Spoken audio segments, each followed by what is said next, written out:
Você já percebeu como o ser humano é fascinado pela própria razão?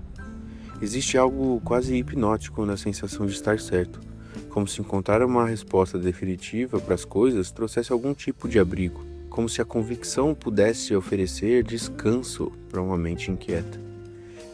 Mas às vezes eu me pergunto se isso é realmente paz, porque a paz verdadeira talvez não esteja em confirmar aquilo que acreditamos, mas em suportar a possibilidade de estarmos errados. Com o passar do tempo, tenho observado que muitas pessoas parecem buscar reforços constantes para a própria ideia, sabe? Para as suas próprias ideias. Procuram opiniões semelhantes, experiências parecidas, argumentos que validem aquilo que já pensam. E talvez isso aconteça por diversos motivos. Talvez por inseguranças que nunca foram elaboradas, talvez pela solidão, talvez pelo medo de não pertencer a nada, ou talvez apenas porque a dúvida seja desconfortável demais. Afinal, quando encontramos algo que confirma nossas crenças, sentimos uma espécie de alívio, como se o mundo voltasse a fazer sentido por alguns instantes. Mas existe um preço escondido nessa busca incessante pela certeza, porque quando passamos a enxergar tudo apenas pelo nosso próprio lado, fechamos as portas para os lados que ainda não conhecemos, sabe? E é justamente aí que entra e mora um dos maiores paradoxos da vida. Muitas vezes aquilo que mais poderia nos ensinar é exatamente aquilo que mais resistimos a ouvir. A luta para ter razão pode se transformar em uma prisão silenciosa, uma forma de enxergar o mundo dividida entre vencedores e perdedores, entre certos e errados, entre nós e eles. Mas a realidade raramente é tão simples. Entre o certo e o errado existe um território vasto. Existe a história de cada pessoa, existe suas dores, seus medos, suas experiências, suas cicatrizes, sua forma única de interpretar a vida, sabe? Existe um universo inteiro de subjetividade que muitas vezes ignoramos apenas porque elas não servem para confirmar aquilo que já acreditamos.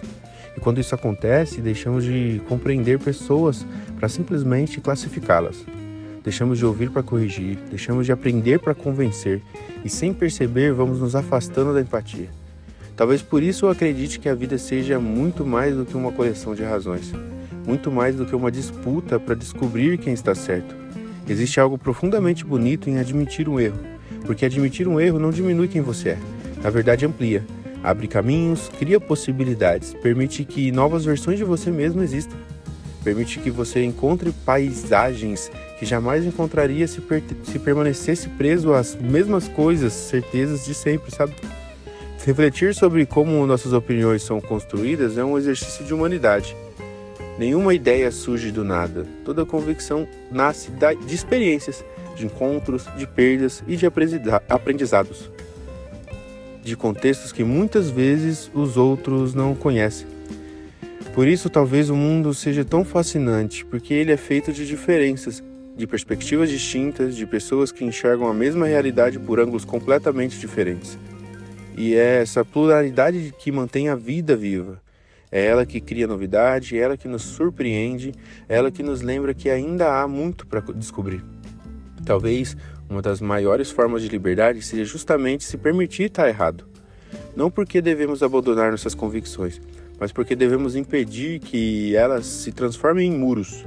Quando alguém compartilha uma opinião diferente da sua, experimente algo simples, ouça, não para responder, não para corrigir e não para vencer, apenas ouça.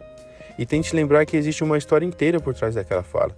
Existe uma sequência de acontecimentos, dores, alegrias e experiências que conduziram aquela pessoa até aquele pensamento. Talvez você não concorde, talvez nunca concorde, mas compreender não exige concordância, exige apenas humanidade.